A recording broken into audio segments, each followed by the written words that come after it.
forget. I'm talking to my friend Sierra. I'm like, do you like Dateline? She's like, I like Dateline. And she's like, you know what's better than Dateline? I'm like, nothing. And she goes, I got a podcast for you. And Root of Evil, the next thing, became my obsession. And then sure enough, I reached out and then fell in love with you as humans. But I owe her a huge debt of gratitude. Oh my gosh, thank you, Sierra. Yeah, thank you, Sierra. Oh my gosh. Blew my mind for all the reasons. Your work was so suspenseful, but also filled with layers of love and a tribute to your mom. It's just so fantastic. So let me just start right there and I'll yield. How did Root of Evil, the podcast, what was the inspiration and how did you bring this to the world? You want to take that, Rob? Either one. Yeah. Sorry. Yes, either one. I'll jump in. I'm the one that talks more, so I always want to yield to my big sister and be like, Yvette, do you want to talk first? But long story short, our mom, she knew her entire life she had to tell the world her life story. And her life story, you know, she was born in 1951, given up for adoption under mysterious circumstances. And she was raised thinking she was half African-American. She thought she was biracial. She looked like me. And for the listeners who aren't watching your YouTube channel right now, John, I'm blonde hair, blue-eyed. Right. And my sister is biracial. But our mom was given up for adoption to an African-American family thinking she was mixed.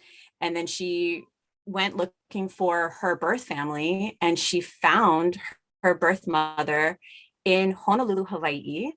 And so like she experienced, you know, racism on both ends. She wasn't Black enough. She wasn't white enough. And then she finds out in the 1970s, after living her life as a biracial woman, that she's not part Black. And, oh, by the way, you know, her biological mother tells her, you might be related to an accused serial killer, you know, like, so there's that. A lot for her to process, you know, and again, identity shattered just in that instance. But, you know, Rasha just told you the whole story, but what you have to realize about my mom, she was so beyond her time because when she was probably, I would say 8 years old, like she knew she had a story to tell.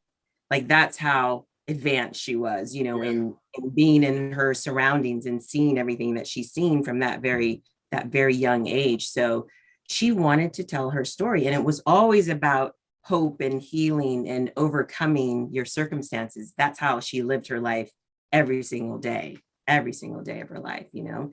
So it's such an honor for us to carry on our mom's legacy, you know, for the world to see. And it's so incredible because like you just said, like you didn't know my mom, but you listened to Root of Evil. And even though that is supposed to be a true crime, right, podcast, it's really, it's the heart of a family. Yes. And it's really, you know, about our mother and about how her love just, it fully shines for all to see. Yes.